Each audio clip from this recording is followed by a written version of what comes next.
You do Tank Lip, aka Jason Lip, aka Allah the Prophet, aka the last of the great Jedi, aka the GOAT, aka the last great hope for the helpless and weary. I'm not even going to give an intro to this track except, well, maybe I'll give you a little intro. Imagine like so much is going on in the environment around you. You're like thinking, what is actually the rational choice to determine what is the actual reality of what you're seeing? And then what would be the appropriate reaction and response to that? Exempt of acting out and like breaking laws. Like, I mean, like, should what you're seeing evoke like sadness, like laughter, happiness, peace, because it's what you want to be in your world? And it's almost like your eyes are constantly navigating a parody or spoof of like your life and the people in it, except it's not actually the actual people. They're like doppelgangers and clones acting out like role plays of like things that did or didn't happen. And sometimes you're like, oh my God, like that looks like that friend of mine with that friend of mine or that girlfriend and like me, and like something that happened 20 years ago and it's being acted out. And one thing you're trying to ask yourself is, someone making a movie of your life, are you the star and you're also in it, or are you on the sidelines watching the movie being made? And this is like the cast. Have you been sidelined and because you were not deemed fit or appropriate or good enough for the role, but everyone's worried you're going to kill yourself, so they let the actors that were chosen come and give you a little taste of what's going on behind your back? So there's that, amongst a million other possibilities of why you're seeing doppelgangers, and every once in a while the real life people sneak in, and a lot of what you see is your best friend. And then you have already seen, like in the last 7 months, like 1 million, and that's not even exaggerating, doppelgangers or clones of the woman you're in love with, your girlfriend that you want to marry. And like, this has not helped you get healthier, because no one is actually telling you for sure there's a movie. So therefore no one's admitting that you've been sidelined from something. And it's almost like a gaslighting phenomenon. Like, you're seeing this every day, but everyone you ask about is like, no. Except this one new friend you made, she's like, yeah, there's a TV show, eventually you'll get paid for it. But she's like, no, I guess it didn't get like put into contract yet. But she takes like psych meds also, so you like, the one person that tells you like it's really going on, you don't know if she's even a credible source. And that's kind of like where this track's going, because yesterday there were 2 Asians in a nail salon that I went to with the woman I love, my girlfriend. And at first I was like, oh my God, their voices are so tranquilizing and peaceful. Let me close my eyes and meditate. It's like, ya, ya, ya, ya, ya. And I like went into a deep sleep. It almost like actually dropped my coffee cup until I like caught it like midair in my sleep. And I was like, okay, I need to take a walk. These people are putting me to sleep. They're so damn relaxing. Then I came back from a cigarette break while my girlfriend stayed in there getting her nails done. And then I actually observed them for a minute. I'm like, the Asian lady doesn't really look like my girlfriend, but her mannerisms do. And the Asian man, she's like all over and like seemingly into, like really jocking this guy, like totally like romantically, like she looks like she wants to get in his pants.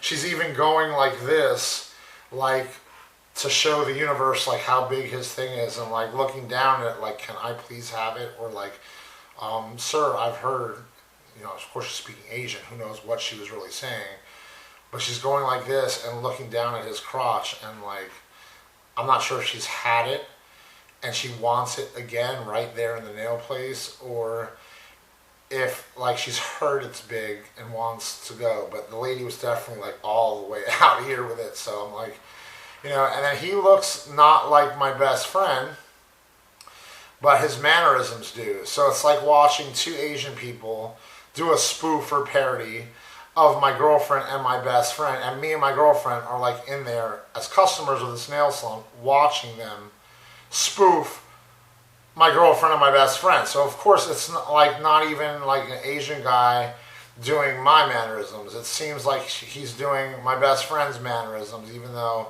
the guy looks nothing like him. So it comes to life as it's my best friend and my girlfriend, and I start wondering, like, does my girlfriend even look at me like that anymore? Like, I remember when she did, but ever since we ran into some problems, it seems like I'm lucky to just not get in a fight. Like, it's almost like my celebration is, oh my God, I went 7 months no fight with her. But is that the measure of, do you marry someone? Like, is she actually into me? And is that why sometimes it feels like it's pulling teeth to like get her to say she's in love with me? There's no doubt she loves me. And she'll say, oh, when I love someone, it means I'm in love with them. And she does tell me she's in love with me. But like sometimes I literally say, babe, I'm madly in love with you. And like she'll like just let it go and not say that back. And somehow I'm supposed to recall that she's already told me when she loves someone, it means that she's in love with them. I'm like, babe, you love your dad, you love your mom. You love yourself. That doesn't mean you're in love with your dad and your mom. So being in love is different. When I say it, like, it's because I'm maybe still having some reservations, like, are you still in love with me? Do we still have that spark? And then you don't say it. It's like, are you intentionally not saying it because you have doubts too? And then when I bring it up to you, then you tell me you're starting to have doubts. So I don't know, but that was disturbing to me because I've seen like a lot of spoofs or parodies of like my girlfriend in town, but not really her. It's people that look like her doppelgangers. And like I pay attention to so much detail. So sometimes they look like her and have her mannerisms. Sometimes I look at a person, I'm like, there's a subtle similarity to the physical, but the mannerisms are definitely her. I'm like, that definitely looks like my best friend, so I'm not even gonna like pay attention to if it's the mannerisms. Maybe it's my best friend and they put glasses on, so it's like, and maybe me and him have some slight similarities in how we look, except for like maybe height. So is it me or him with my girlfriend? And like so many things. And it was like two people that don't look at all like my girlfriend or my best friend, and me and her watching this in the nail salon. But their mannerisms were so on point to my girlfriend and best friend that it was like, even with them being Asian, like that it seemed like my girlfriend was like totally into my best friend. It was hard to watch. It actually depressed me for the rest of the day and ruined my day. So I wrote like a little track subtly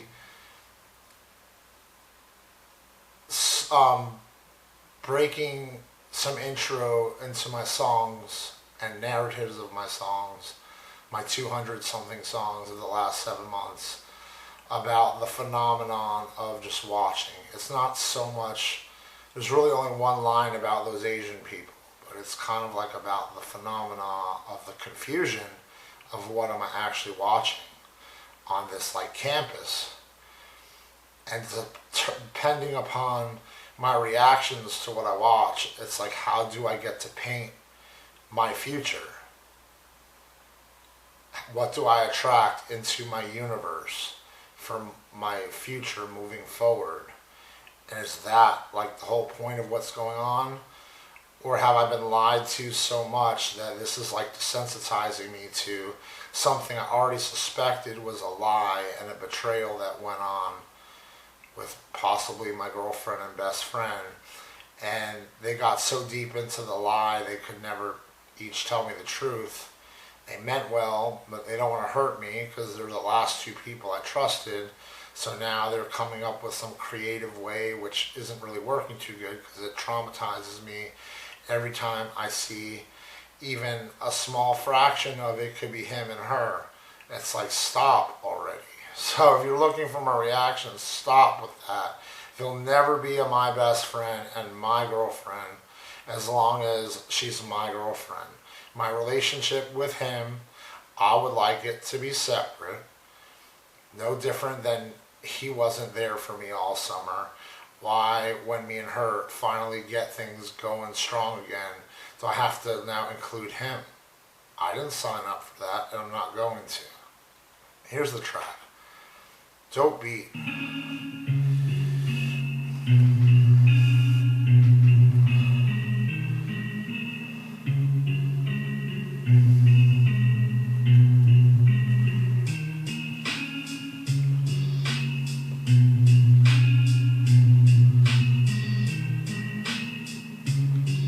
Tank Lip.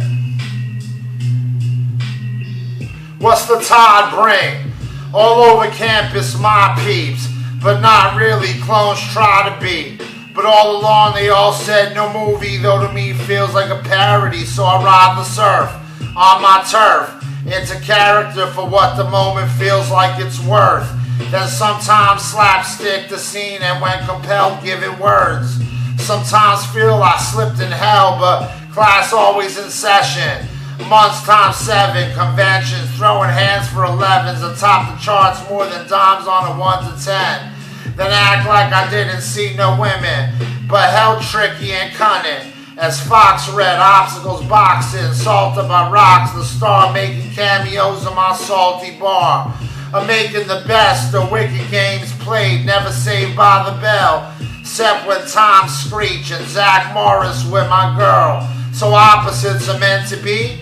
That my best friend Destiny to rock beds with Kelly Kapowski. Tantrums, resort can't stomach this, I'm outie. Never been a fan of those, but right now my feet tired of walking the county. Used to be the type of sheriff to never get chumped, now I let it.